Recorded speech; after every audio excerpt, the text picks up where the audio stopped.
Récemment, j'ai échangé sur le jeûne avec une connaissance. Shalom bien-aimé, je sais que tu vas bien. Pardon pour moi, manière un peu débradée. Je suis en vacances, je sors de l'eau et puis je suis complètement trempée de l'eau de la piscine. Je ne me suis pas encore rincée. Je disais donc que récemment, j'ai échangé sur le sujet du jeûne et j'ai voulu partager ça avec vous. Il est important que nous comprenions, nous les chrétiens, et je vais surtout insister vraiment, pardon, cette fois-ci pour m'adresser à ma communauté, à tous les enfants de Dieu, parce que nous sommes les enfants de Dieu, et j'aime bien le dire souvent, c'est que dans le royaume de Dieu, il n'y a pas de blanc, il n'y a pas de noir, on est tous enfants de Dieu. Donc, si tu as des pensées un peu tordues, là, ah, lui, il est blanc, c'est pas mon frère, ah, lui, il est noir, c'est pas mon frère. Ah, mon cher, il faut te repentir, il faut demander au Saint-Esprit de t'aider, nous sommes enfants de Dieu. Mais plus dans ce domaine-là, où je veux m'adresser à la communauté noire, chrétienne, afro, on va dire ça comme ça, pour le terme, désolé, je cherche mes mots. C'est parce que j'ai vu cette pratique-là la plupart des temps, plus avec nous, dans nos églises parfois, où on a tendance à prendre le jeûne comme si le jeûne était une arme de manipulation. On ne manipule pas Dieu. On ne manipule pas Dieu. On n'est pas capable de manipuler Dieu. On n'y arrivera jamais. Dieu est plein de générosité. C'est un Dieu plein de bonté. Il est miséricordieux. Des fois, il nous donne. Ce n'est pas parce que nous sommes trop forts ou nous avons su le manipuler. Il connaît les motifs de nos cœurs. Il connaît nos pensées. Quand vous regardez dans Ésaïe 58, je ne suis pas hyper calée dans le jeûne, mais j'aimerais quand même partager par rapport à ça. Quand vous regardez dans Ésaïe 58, et où le Seigneur nous parle du jeûne, au départ, le Seigneur est en train de répéter ce que le peuple est en train de dire. Et vous allez voir là au tout début, peut-être verset 2, parce qu'à partir du verset 3, il parle du jeûne à proprement dit. Et un peu plus bas, quand on descend, ils disent quel est le jeûne auquel il prend plaisir. Mais les Israélites, en gros, se payent en disant que ça sert à quoi de jeûner, d'essayer de nous approcher de toi si tu ne nous attends pas. Le but du jeûne, c'est d'abord de s'approcher de Dieu. De s'approcher de Dieu. Maintenant, quand on s'approche de Dieu dans l'intimité, on peut tout dire à Dieu. Quand toi, tu passes jeûner et dans ton intention, tu penses que parce que tu as pris 40 jours de jeûne, parfois à sec, ou bien 3 jours de jeûne à sec, tu te dis que ça va forcément déclencher cette situation-là.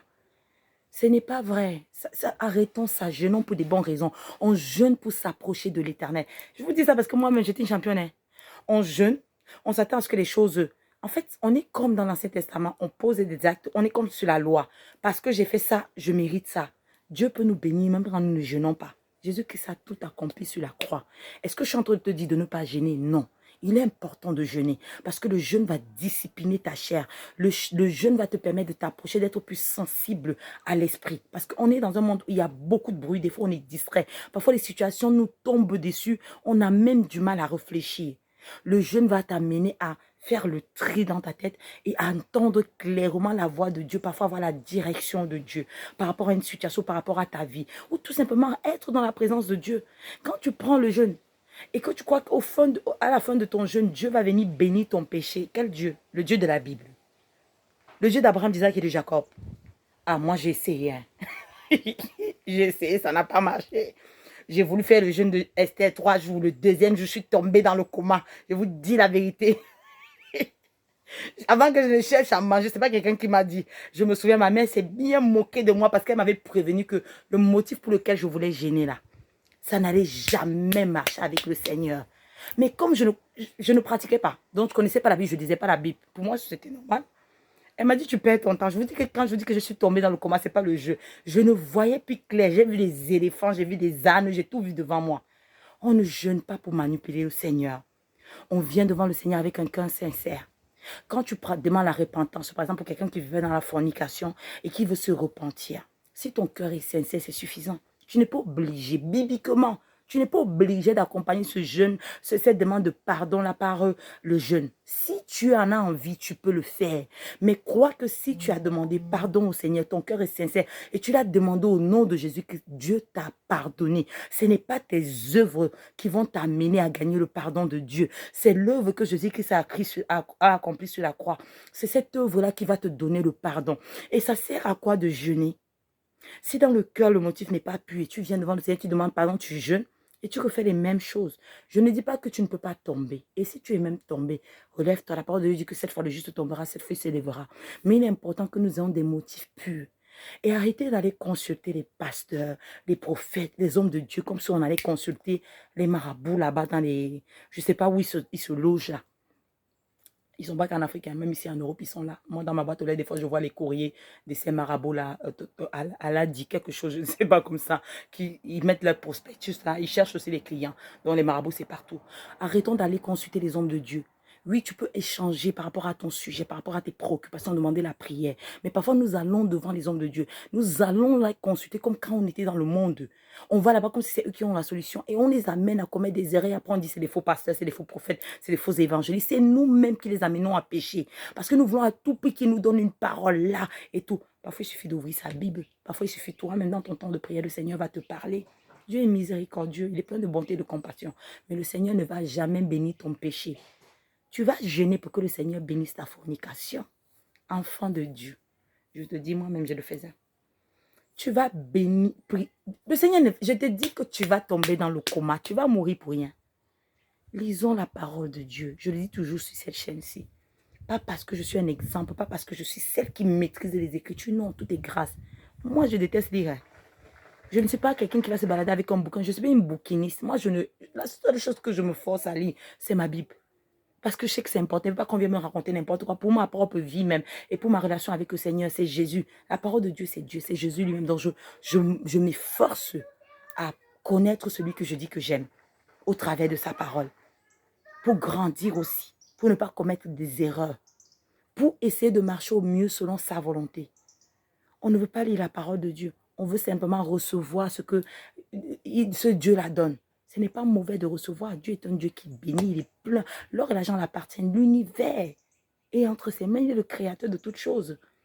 Moi, je crois à un évangile où il y a la prospérité. Je crois en ça. Libre à d'autres qui disent que non, les enfants de Dieu. Ah, pardon, mon père, il est riche. Pourquoi il ne veut pas demander à mon père? Pourquoi mon père ne peut pas me donner? Il peut me donner. Il nous demande de demander. Il prend plaisir à nous bénir. Moi, je suis une mère. Parfois, je suis ici, coincée comme ça. Mais je suis prête à tout pour mes enfants. Quand je dis prête à tout, selon les voies du Seigneur, bien évidemment. Et quand je suis prête à tout, c'est parfois aller au-delà de mon confort. Sacrifier quelque chose pour faire plaisir à mes enfants. Et des fois, je me dis, imagine comment j'ai de la joie après avoir vu le sourire de mes enfants. J'imagine le Seigneur quand il nous bénit. Mais n'allons pas jeûner parce qu'on veut que Dieu bénisse le péché. Il n'est pas dans le péché. Il est sa parole. Il marche dans sa parole. Tu prends 40 jours de jeûne, 50 jours de jeûne pour demander au Seigneur de bénir pour que le mari de toi quitte sa femme et il vienne t'épouser. Tu mens, ça ne va pas marcher. Sauf si tu vas aller voir, je ne sais pas comment on appelle, les babalaos, c'est babalao, comme disaient les Nadia. Sinon, si c'est le Dieu là, le Dieu d'Abraham, d'Isaac et de Jacob, je l'aurais dit encore, il ne va pas bénir ça. Donc, allons vers le Seigneur, jeûnons pour grandir spirituellement, jeûnons pour donner à notre relation avec le Seigneur d'être plus clair, qu'on puisse entendre sa voix de manière lucide. Jeûnons parce que nous nous approchons du Seigneur. Oui, parfois on peut jeûner parce qu'on a des situations qui sont compliquées et dans ce jeûne-là, le Seigneur peut venir. Mais ne va pas jeûner parce que tu crois que, oui, parce que tu désires ça, le Seigneur va bénir. Et parfois, la plupart des temps, examinons-nous. Moi, une fois, je me suis assise, je me suis rendu compte que la plupart des temps dans ma vie où j'ai gêné pour des mauvaises raisons.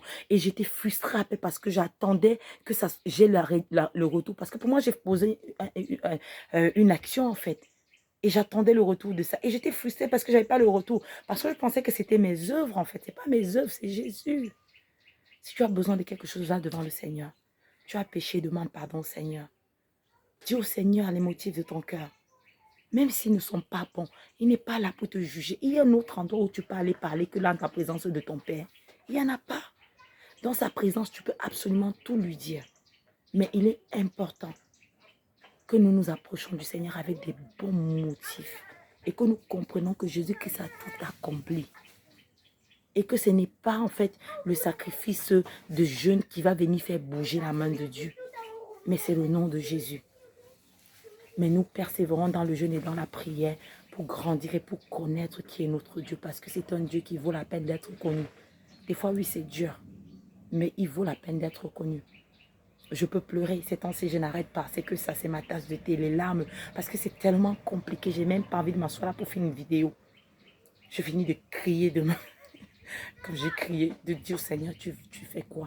Vous savez, il y a des moments où vous traversez des situations, c'est tellement inconfortable. Vous voulez sortir de votre corps. Vous voulez sortir de votre chair.